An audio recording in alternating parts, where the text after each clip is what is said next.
સરપંચ હોય, તાલુકા હોય, જિલ્લા હોય, ધારાસભ્ય હોય કે સંસદ હોય, આ ઠાકોર સમાજે આજે સુધી બધી સમાજને અહીં આપ્યું છે. આપણે 75 નું વ્યાજ સહિત આ વખતે જ્ઞાનીબેનને પાછું હાલવાનું છે. આપણે વિનંતી જમણાથી અંબાળેશ્વર મહાદેવનો રસ્તો મેં મંજૂર કરાયો હતો. આજ સુધી ક્યારેય નથી બન્યું. માત્ર થરાદની અંદર પહેલી વખત બન્યું. રાજકીય કિન્ના ખોલી રાખીને પરબતભાઈ ધારાસભ્ય હતા, મારા દાદા પણ હતા, હું હતો, માવજીભાઈ હતા, પણ ક્યારે કોકને લીટી ટૂંકી કરીને અમારી લીટી મેં લોબી નથી કરી.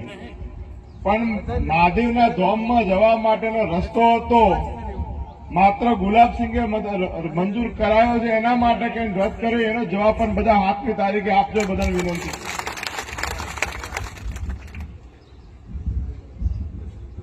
જાગીરદાર સમાજ જયારે મોટી સંખ્યામાં ઉપસ્થિત ત્યારે કહેવા માંગુ છું કે 2019 ની પેટા ચૂંટણી લડ્યો ત્યારે આ ગામના બ્રહ્મ સમાજ હોય, જાગીરદાર સમાજ હોય, મને ખૂબ ટેકો કર્યો હતો.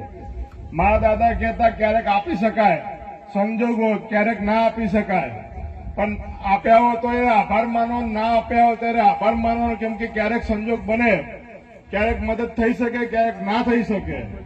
આપ સૌને વિનંતી કરું. મને એવું હતું કે 2022 ની વિધાનસભાની ચૂંટણીમાં જાગીરદાર સમાજનું રૂખ ભાજપ તરફી રહ્યું અને પરિણામ બદલાયું, કે બ્રહ્મ સમાજનું રૂખ ભાજપ તરફી રહ્યું, પરિણામ બદલાયું. મને જે તકસીબા હતું એ બધું હમણાં 2 મહિના પહેલા થરાદની પોલીસે ભ્રમ કાઢી નાખ્યો. મને એમ હતું કે જાગીરદાર સમાજે રિઝલ્ટ બન્યું ભરતસિંહભાઈ, પણ હમણાં થરાદના પોલીસવાળા સાબિત કર્યું કે આપને નહીં, અમે રિઝલ્ટ બદલ્યું હતું. એના માટે જાગીરદાર સમાજના 200 આગેવાનો કેવા ગયા હોય તો અપમાન થતો, એનો જવાબ પણ હાથની તારીખે આપજો. બધાને વિનંતી કરું. પરસોત્તમ રૂપાલા, આમ તો રૂપાલા બધે આખા ગામમાં બધાને ઠેકડી ઉડાડતા, આટલાથી ફરતા. પહેલી વખત બરોબર ના ફસવાણ્યા છે. એનું કારણ છે કે દર વખતે દરેક સમાજની, દરેક આગેવાની, દરેક પક્ષની મસ્કરી કરતા હતા. આજે કરવા ગયા, આજે કે મોઢું બહાર કાઢી નથી કહેતા. કોઈ આ એક સમાજનું અપમાન નથી.